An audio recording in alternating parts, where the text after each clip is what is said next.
Welcome to the Bull, the Bear, and the Ugly. Before I start, please join me every Monday through Thursday from 8 to 10. I'll be hosting the My Funded Futures Asia session. Again, we cover five assets: gold, silver, S&Ps, NASDAQ, and oil. So be there. It's a great time. We do 10 giveaways, and it's a fun 2 hours and great trade setups and go over the patterns and the scalp trades. And it's a really great time. Also, if anyone would like a 5-day free trial to my live stream, please text me your full name and email to 914. Please text me your full name and email to 914-500-7484, and I'll send you out a link, which you start every Monday to get the whole 5 days, 8:30 to 4. It's a great time to learn about the markets and see the trading, the scalp, and the pattern trading. All right, so even with Tesla cabooshed, IBM cabooshed, the S&Ps and the NASDAQ still up on the day. Okay, now, well, actually, we're down on the day a little bit, but not by much. Okay, but again, it's almost to the point it's comical.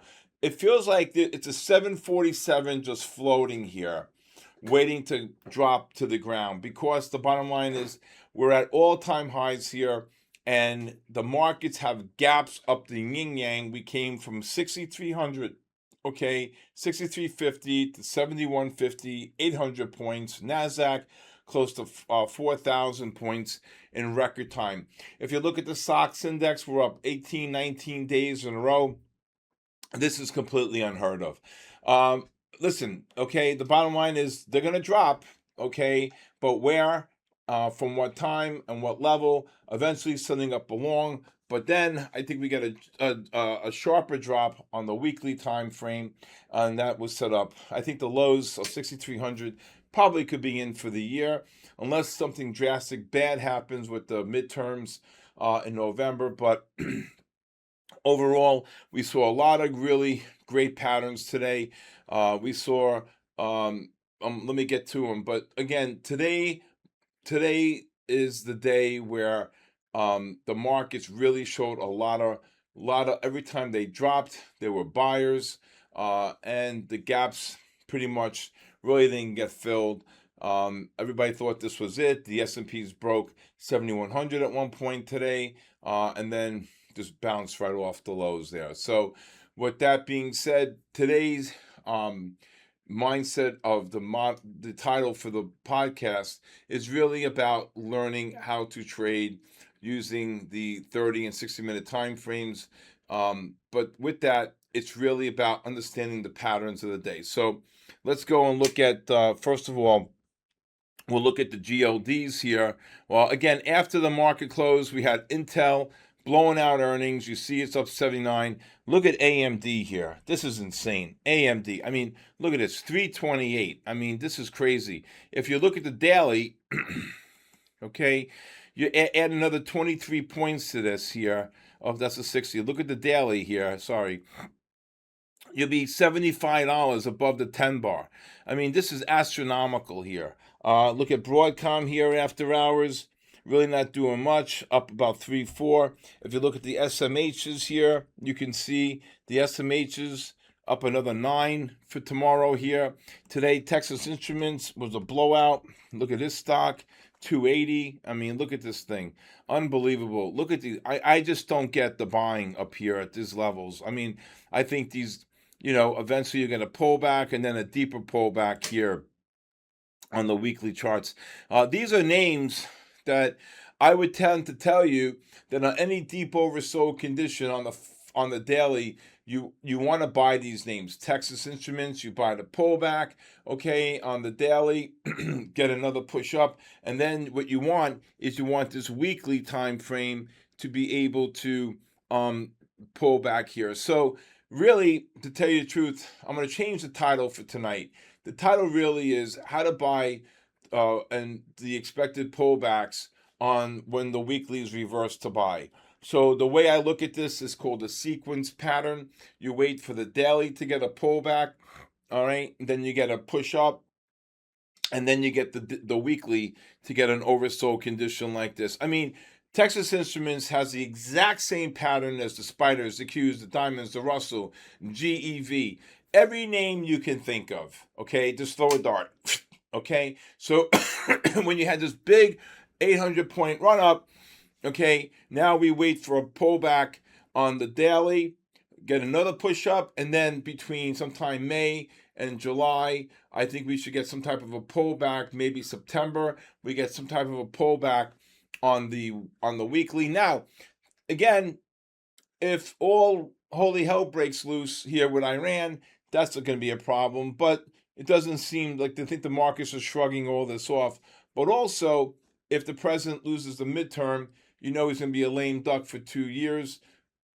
Impeachments up the yin yang, and the markets don't like that. So, but for right now, you have to understand the strength of the market. Again, looking for that pullback on the daily, and then we'll see what happens after you get that push up.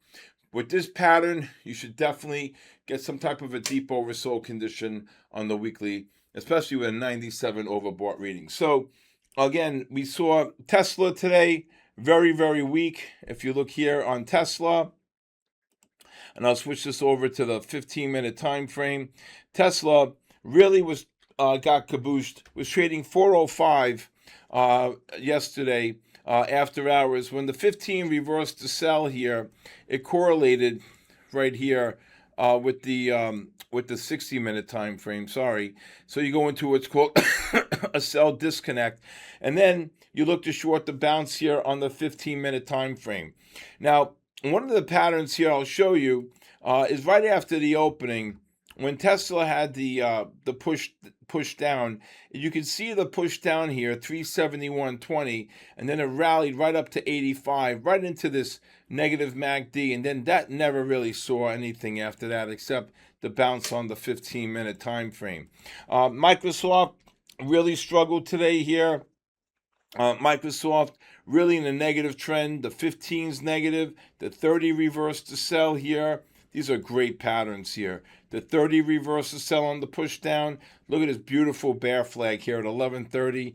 If you look at the 15-minute time frame, you can see Microsoft really set up this beautiful bear flag, especially after the 30 and the 60-minute time frame reverse to sell here.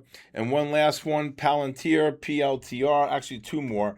Palantir reversing to sell on the 60-minute time frame right here, reversing to sell on the 30, putting into a full-blown negative trend right here. And what do? You short the first bounce on the 15. Everything lined up at 11:30. You see how things line up based upon time?